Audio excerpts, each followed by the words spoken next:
Antes de dar por concluido este tema cero, vamos a estudiar como anexo, bueno, cuál es el cálculo de la tensión eficaz para señales sinusoidales.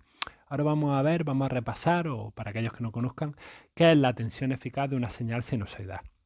En primer lugar, bueno, hemos visto en este tema que existen fuentes de alimentación de tensión alterna, que pueden generar distintos tipos de funciones periódicas, entre ellas funciones sinusoidales, que son, bueno, las más utilizadas en este tipo de funciones periódicas en tensión y corriente. ¿Cómo se definen este tipo de funciones, de señales sinusoidales? Bueno, recordemos que son señales que varían a lo largo del tiempo y que la ecuación matemática que las define es el valor máximo de la señal sinusoidal por el seno de 2pi ft, donde f es la frecuencia de la señal sinusoidal, es decir, la inversa del periodo. Fijaros, aquí tenemos representada una señal sinusoidal, este es el valor Vmax, el pico máximo al que llega la función. Por aquí abajo llegaríamos al pico mínimo, que sería menos Vmax, y el periodo en el cual se repite esta función, pues sería justamente esto, a partir de este punto, esto es el tiempo, ¿vale?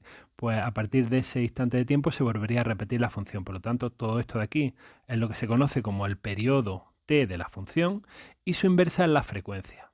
Bueno, pues esa sería la frecuencia que tenemos aquí. Esa es la ecuación con la que se definen las señales sinusoidales, como ya sabemos. Bueno, algunos parámetros sencillos para calcular las señales sinusoidales, pues por ejemplo, la tensión pico a pico, que no es más que, bueno, la distancia entre este punto y este punto, entre el máximo y el mínimo. Que en este caso, en el caso de las señales sinusoidales, pues como el máximo lo hemos llamado Vmax y el mínimo es menos Vmax, pues Vmax menos Vmax, 2 Vmax, ¿vale? La tensión pico a pico es el doble que la tensión pico, que sería esa de ahí. Bueno, eso ya gráficamente se ve muy sencillo. ¿Y cuál es también la tensión media? Otro parámetro para calcular la tensión media. Pues en el caso de las señales sinusoidales, la tensión media sabemos que es cero, ¿vale? La tensión media de esa señal es cero. Matemáticamente, ¿cómo se calcula la tensión media? Pues es la integral de la función a lo largo del periodo. Pero bueno, sabemos que la función, la integral sería en el semiciclo positivo esto de aquí, en el semiciclo negativo esto de aquí, al integral ambos semiciclos en todo el periodo, resulta que nos da cero. Bueno, eso ya lo sabíamos. Bueno, pues aparte de esos dos parámetros, que si los conocíamos, hay otro parámetro muy usado cuando estamos midiendo corrientes y tensiones en alterna, que es lo que se llama el valor eficaz, también llamado valor cuadrático medio o con las siglas en inglés, RMS. En algunas ocasiones nos encontraremos con una tensión que nos dice una tensión alterna de tensión RMS igual a lo que sea, ¿vale? Pues esa es la tensión en valor eficaz. Bueno, ¿qué es eso del valor eficaz? Bueno, otra forma de definir una señal sinusoidal. Fijaros, aquí lo más típico, como la solemos ver nosotros expresada, es de esta forma. Y bueno, pues el valor de esa tensión, aparte de la frecuencia, ¿no?, su variación en el tiempo, el valor en altura de esa señal sinusoidal lo definimos por la tensión pico, por ese Vmax, ¿vale? Bueno, pues aparte de definirlo mediante ese Vmax, podríamos definirlo con ese otro valor, con el valor eficaz, que es también muy típico hacerlo así en electrónica. ¿Qué significa ese valor eficaz de una señal alterna? Pues es el valor que tendría que tener una tensión continua para suministrar la misma cantidad de potencia a una resistencia que la señal alterna. Bueno, ahora veremos qué significa eso.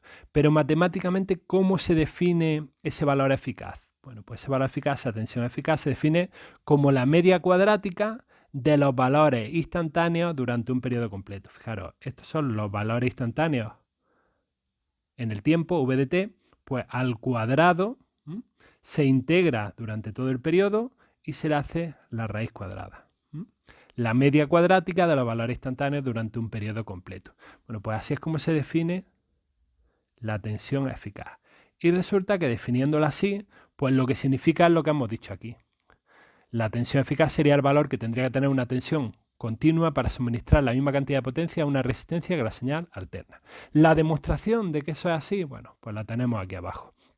No le vamos tampoco a entrar mucho en detalle, simplemente pues eso, que sepamos que tenemos una señal alterna y si la conectamos a una resistencia, la potencia que le suministraría a esa resistencia es igual que si conectamos una fuente de tensión que no sea alterna, que sea continua, con una tensión continua de ese valor eficaz que vamos a calcular ahora.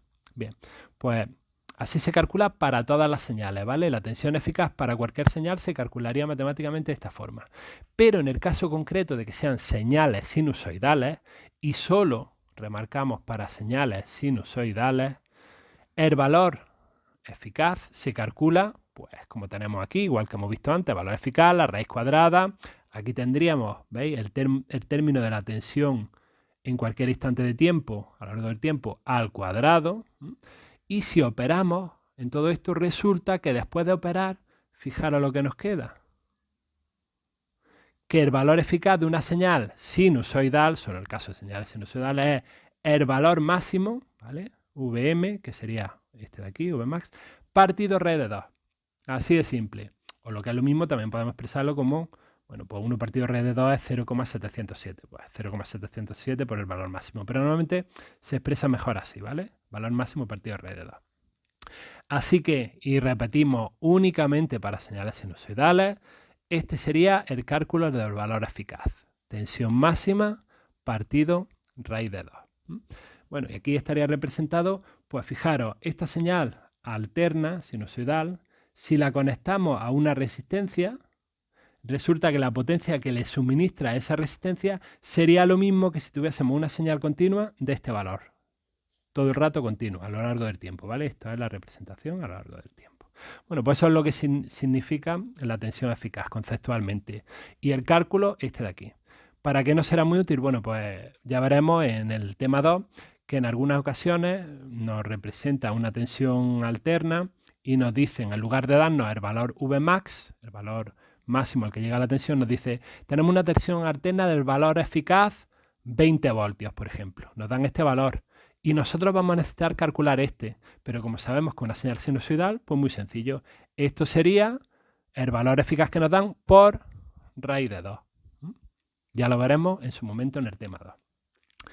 ¿Por qué, bueno, nos resulta bastante útil? ¿Por qué se suelen expresar las tensiones alternas como valores eficaces? Bueno, porque en la práctica, en el laboratorio, y ya lo veremos en el laboratorio, cuando tengamos tensiones alternas, por ejemplo eso, una señal sinusoidal, pues podemos medirla con un aparato que se llama el osciloscopio, que nos dibuja la señal en el tiempo. Y al dibujarla en el tiempo, nosotros en el osciloscopio podremos medir, por ejemplo, pues el pico máximo de la señal, ese valor Vmax que hemos dicho. Bien, eso sí tenemos un osciloscopio. Pero si tenemos un multímetro es un aparatito que no tiene pantalla para representar la señal en el tiempo, sino que simplemente es una pantalla que medimos entre dos puntos y nos da un valor. Si con un multímetro medimos entre dos puntos, por ejemplo, entre los terminales de una resistencia, que está circulando por ella una corriente sinusoidal y cae en ella una tensión sinusoidal, pues lógicamente es una pantallita que solo nos da un número. Y no puede ir dando un número de toda la variación de la señal en el tiempo, porque esa variación es súper rápida. Imaginaos frecuencias de kilohercios. Variaría mucho la pantalla y no veríamos ese número. Bueno, pues lo que nos da ese número del multímetro, lo que nos representa ese valor, es la tensión eficaz, ¿vale? Medimos con el multímetro y resulta que nos da un valor y ese valor coincide con el VF, esa tensión eficaz. Con lo cual medimos con el multímetro, vemos qué valor eficaz tiene y si queremos saber el valor máximo de la señal sinusoidal, pues ya lo hemos visto antes. Valor máximo sería el valor eficaz por raíz de 2. Bueno, pues por eso acabamos de ver la explicación de qué es el valor eficaz, porque lo vamos a utilizar en los siguientes temas y en las prácticas de laboratorio.